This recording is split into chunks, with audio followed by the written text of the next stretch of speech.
Okay, so part 3 for drawing faces. We've got everything we're getting things kind of set up in place.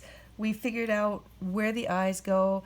We use that as kind of an anchor point so that we know we look to the eyes to see where to put the nose. We look to the eyes to see how wide the mouth goes. From our reference picture, we look back and forth to see where those things go.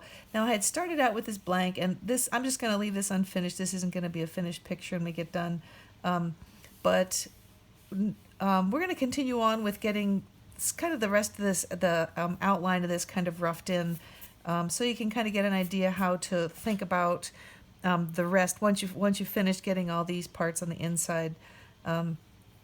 And we'll talk about getting the outside shaped a little more accurately to what real faces look like. Now you can see here when I drew my oval, this side ended up kind of rounded. This side is a little bit flatter. The reality for our faces is if you look at this picture here, you can see our faces are our heads even are quite flat on the sides. This one's pretty flat over here, and then it curves around a little bit where her cheekbones are, but you can see they're pretty straight. Okay, here's another example. When we look at this guy here, very straight down here, very straight down here. Okay, and then same with this guy. For some reason, these guys are kind of cropping up as really good examples. Very straight down the sides. Okay, when we're dealing with drawing a man, males tend to, especially adult males, will have this more of a boxy jawline, a little more squared jaw and squared chin. So that's one of the little differences that we'll see. The women's tend to be a little bit softer, as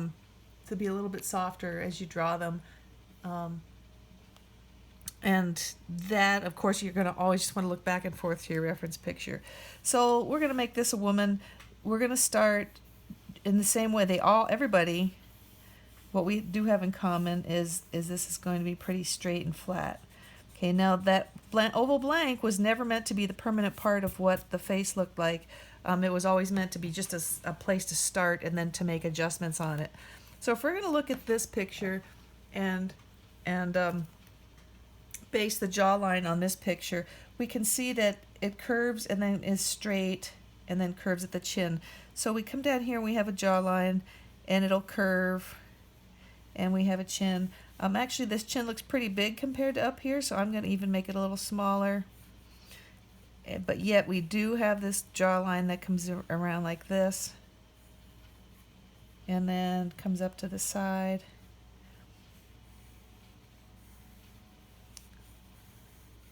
Okay, so I'm going to get rid of this original one. And we're just going to work and tweak it and work it and tweak it. Keep an eye on how far from the edge the mouth is. You can see here, there's quite a bit of distance here, and mine ended up kind of short here. So I'm thinking maybe this does have to come out here a little bit more. And so these are the kind of things you need to play with. Don't just think of them as jaws and lips and mouths. Look at how far apart, how far things are from each other as you're drawing them. And keep an eye on it. Make sure like this distance here is pretty close to what this distance here is. So you can see I'm getting a closer approximation of what of the chin down here, and then a jawline that comes up, and then the side of the head. And then I would erase all this sketchy stuff. Okay, so we have that in there. We talked about how actually these eyes look huge compared to the rest of the face. So I think that's probably what's off on this face. I would go back and I would make these eyes a little bit smaller. They just look way too big for the face. Actually, that one just does.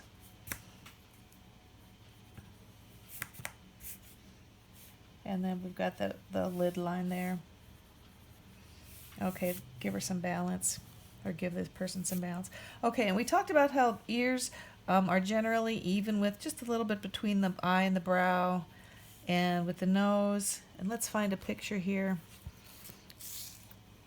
And so we can see that ears are kind of a weird shape. They definitely come down and up again. Actually, this picture does. And it comes out some. Now, we don't want to make the mistake of thinking that an ear is shaped like this. It is from the side view, but a front view, It's much more just like a weird blob. So you just kind of have to think of it as a weird blob. And we're going to put the shape on there. And a lot of times when people do this, then they look at it and think, oh, it looks like it sticks out too much, and then they erase, and it gets to be kind of this thing where they can never figure out quite how to do it or quite get it right. And the reason for that is if we look at this, if we look at closely, we can see that the ear shape is here, but the hair comes down and we can't see the top of the ear. It comes down and it meets it, and even here the sideburns come in front, so it makes it kind of makes a division between the face and the ear. Comes down right between them. Comes down right between them. So when an ear appears like it's sticking out too far, it probably is because we haven't completely filled in the hair that has to kind of meet it and kind of create that division, kind of blend it in so that it looks like it belongs a little more, and so it doesn't look like it's sticking out quite so much. Okay, so there we have now the ears don't quite appear like they stick out quite as much now, and that's just because we just completely forgot about looking closely. Even in these guys who have their hair cut pretty short, you can see the hair comes down. Here's the side of the face. The hair comes down and touches the tip of the ear, right at the top of the peak of the ear. And even though it doesn't come down over the ear, you can kind of see it fills in that little notch right there. Okay, kind of fills in that little notch. So that's one of the things when you're thinking about drawing hair, if you have shorter hair, if you're drawing somebody with shorter hair, it needs to hit there. Now, even if you're drawing somebody who has longer hair, maybe I don't have a picture here of a gal with longer hair. Oh, let's look at this guy. Here's a picture of a guy who has some longer hair, and it comes down. We can see the shape of the ear, and the hair comes down here and then fills out all behind it. And here, look how the straight side of the face comes down, and then the hair comes out, and we can just see a little hint of the ear. So for a picture like this, we might want to make the hair continue on down this way.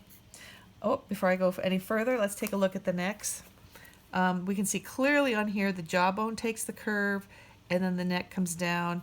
And here, from the ear, it's the neck comes right down from the ear. And if you feel on your own self, if you just put your hand like right here at the base of your ear and feel it, you can feel that your neck goes right up into your ear. So that's where we're going, for our drawings, where it kind of emerges from. Now, it may not come down completely straight because that kind of gives us a football player look, but maybe it comes in a little bit. Maybe the jaw is out here a little bit more. So these are all things, when you look at your original picture, you'll have to see what it looks like. There are some women, when you look at images of them, their necks are very super slim. Okay, and same with younger children, their necks are thin. Don't make the mistake of thinking that the neck is a very minimalized thing and it's very, very skinny. It has to hold, our neck is pretty thick because it has to hold up our whole head. So if we continue with this, and I can't guarantee this is going to look like a fabulous person here. We're going to have the hair come down here.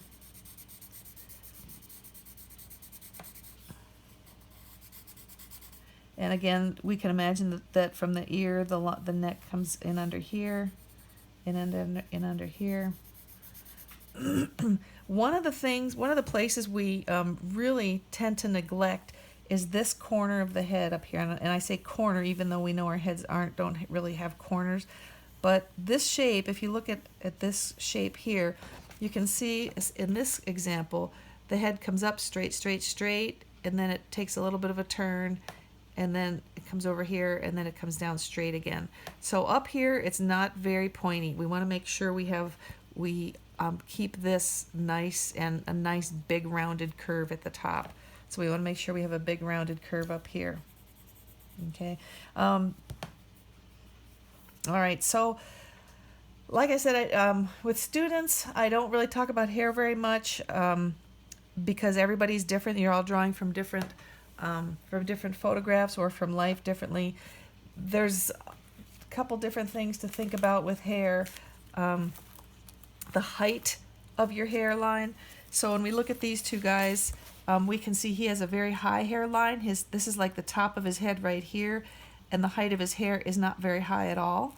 When we look at this guy here, we can see, and this might have to do with his looking down just a little bit, but here's the hairline, and look at all the hair that's up above there. And that's not just fluffy hair, that's his hairline coming down further onto his forehead. So that's a consideration too, and that's going to change from person to person. So this person might have a part that comes down here, and the hairline might be right here. There might be wispy bangs on this side, or maybe the hair is just long and it just comes over this way. So I'm just going to scribble this in just so that she looks a little more complete. Now this, I made the hair follow the exact line of the head, but we all know hair can be really fluffy. So maybe to look a little bit more accurate to an imagined photograph that we're drawing from, this might have to fluff up much more to because our hair doesn't just lay flat on our heads. It's all of us, there's a certain amount of height to our hair. So we get that in there, especially if you have curly hair or fuzzy hair. It's going to appear differently, and that's another reason why we want to make sure these guidelines are super light. We don't want to have to worry about erasing them. Then with hair, I mean, these are details we can get into, really picky details later. We can put highlights in and all different techniques to make the hair look nice and 3D and full. Getting back down here to the neck. When you're drawing a neck, we want the face to look like it's coming forward and the neck to look like it's going back. And when we do that, if we look at this, if we squint at this picture, we can see it's shaded here and very shaded over here. When we do that little bit of shading, that makes the neck look like it's further back, and it makes the face look like it comes forward. So we don't want to leave this. Her neck just still looks way too thick, and I think it just has to do with this is too much ear. Any case, we want to make sure that we're clearly seeing that there's some shading that has to be done on the neck, and there'll be some little variations in there. And we take our blender, or just use a hard pencil, and that's actually an accurate way to do it too. And then what that's going to do is going to make the neck recede. For girls, I typically tell them that back under here, this is going to be super dark. It's like a cave. This is really, really dark, that the light doesn't get down here. And once you start putting that a little bit of variety in the values, you're going to see it really adds to your picture. Let's see if I can see it. You can see the example here that the hair is really super dark right up against her face, and that's just because the light just can't get back up and under there. So that's something to kind of look for when you're doing your picture. All right. In the ears, we know there's definitely all these little folds and things in the ears. The ears are another feature. They don't tell us anything about the person or their expression, so we want to keep the contrast to a minimum. So just using the blender a little bit to color in some of the places that some of the folds, kind of try to identify where things kind of go in and out, and then just use the blender to give it a little bit of the 3D look. All right. And again, with the eyebrows, you can use the blender to soften them a little bit, and the shading with the nose to come down here. All right, and when we look at the pictures, when we squint at this gal, we can see that this whole side of her face is in shadow. We would want to identify where it's a little bit darker and it gets a little bit lighter.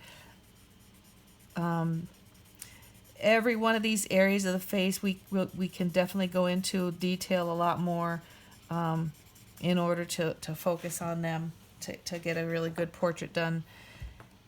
One really common thing is getting these smile lines in. These little bit of lines here, people want to know how to do them. And early on, we talked about a value study, and I think I posted a video on a value study. I'll have to go back and check.